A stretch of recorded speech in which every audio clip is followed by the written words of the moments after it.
Hello, I'm Ellen Caldecott and I am the author of The Short Knife, which is currently on the English language shortlist for the Tir na Nog Award, which is absolutely delightful. And as part of that, I have been invited to read the first chapter, which again is a really nice thing to have been asked to do. So I'm going to start by reading the historical note to set the context a little bit, and then I'll launch straight into it. For nearly 400 years, the Romans had ruled the people of Britain, making them part of the empire that stretched from Syria to Scotland. But in 410 AD, the army was recalled to defend Rome against the Visigoths. Without the army, civic life in Britain fell apart. Towns were abandoned, trade was disrupted, coins lost their value. Saxons from northern Europe saw Britain in chaos, seized their opportunity, and sailed west. Chapter 1. Summer Solstice, AD 455, well before dawn. I walk back down the rabbit path alone. The stars and pale moon show the way, and there is bonfire light from the village. I don't think about what's burning. My feet are grey on the rocks. I might be the only person left in the whole world. It might belong to me. Foolish thoughts, childish thoughts. The hills are full of hunters, even if I can't see them in the dark. My walk quickens. The village at the bottom is nearing empty. Still, as I get close to our barn and hear moans, I wish my sister would suffer with less noise. She is too loud. I want to gag her mouth and push the sounds back down where they came from. Safer that way. Safe is all that matters.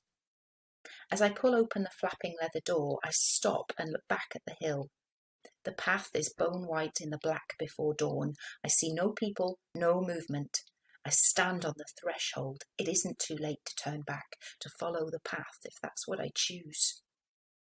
Close that, Mai, Sarah snaps. Where have you been? Get in here and help. I drop the leather as though it burns. Sarah has the fire banked low, but she's still right. The light might be seen from the path. She is busy looking through pots and jars and baskets, things that don't belong to us, looking for anything that might help my sister. I hear her moan again. If the men hear the sounds of labour, they will know that we are in here, light or not. It is dangerous to be in the midst of their notice. How much longer? I ask Sarah, who has seen babies born before. I've only seen rat cats have kittens, and they slid into the world easy. She tuts at me. Soup, stupid girl, Sound says.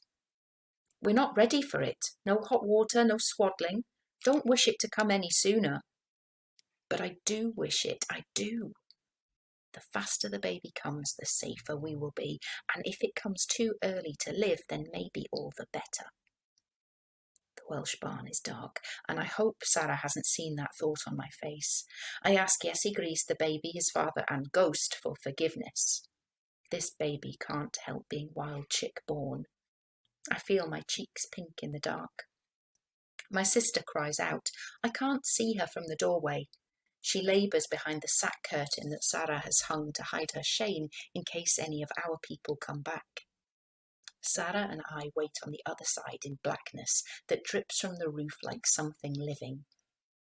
The shape of the barn, so familiar in daytime, are clumsy shadows. I'm glad for the moment that my sister can't see me. She would have seen the hate-filled thought written clear on me. She knows me better than she knows our own hearth. What can I do? I ask Sarah. I want to help. The baby comes in its own time. Sarah presses her palms into the base of her back. The night has been hard on her bones. Sit still, Mai. Stay shushed. Wait. I come away from the door and drop onto one of the stump stools that circle the fire. Even with the leather pulled across and the thin smoke of the embers, I can smell the village. the sweet smell of burning meat that makes my teeth draw water and sickness rise in my throat. Don't think about what's happening out there, Sarah tells me, or what's happening in here, truth be told. There we go. I will leave it at that. I hope you enjoyed that reading from The Short Knife. It was an absolute pleasure to be invited to give it. Thank you very much.